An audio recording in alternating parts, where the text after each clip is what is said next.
আরে যাও যাও তাড়াতাড়ি নিয়ে যাও। আরে আমার টমিগুলোকে কোথায় নিয়ে যাচ্ছে? বাবা গাড়িটাকে থামাতে বলো। টমি টমি, তোমরা আমার টমিটাকে কোথায় নিয়ে যাচ্ছ? এই দাঁড়াও। আরে কুকুরটাকে বেচে ভালোই ইনকাম হলো। সাদিয়া দেখ টমিটাকে বেচে কত টাকা কামিয়েছি, তোকেও দিব নে। আরে রাগ করিস না, আমি বাজার থেকে তোর জন্য খেলনা নিয়ে আসবো নে। আরে সুমাইয়ার মামা কোথায় যাচ্ছ? আরে বাজার থেকে নতুন ফ্রিজ কিনে আনলাম, কোথাও যাচ্ছি না। আরে সুমাইয়া তুই কোথায় যাচ্ছিস? তোর মন খারাপ কেন? কথা বলছিস না কেন?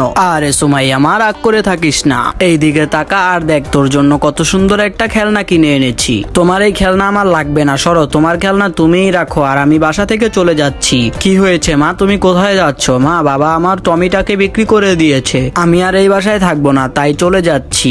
রাগ করে না মা, দাঁড়াও আমি আসছি এগুলা রেখে, তারপর তোমাকে নিয়ে আমি ঘুরতে যাব। সুমাইয়ার মন খারাপ তাই ওর জন্য কত কিছু কিনে আনলাম। কিন্তু তোমরা কোথায় যাচ্ছ? আমি একটু সুমাইয়াকে নিয়ে ঘুরতে যাচ্ছি, তুমি যাও বাসায়, আমরা আসছি। মা ওই দেখো ওরা ওদের টমিকে কত সুন্দর করে খাওয়াচ্ছে আর আদর করছে। আমার টমিটা থাকলে আমিও অনেক আদর করতাম। ঠিক আছে মা, আমি তোমাকে টমি এনে দিব, এখন বাসায় চলো। আর তারপরে কি হলো জানতে হলে ভিডিওটিতে লাইক করে চ্যানেলটি সাবস্ক্রাইব করো।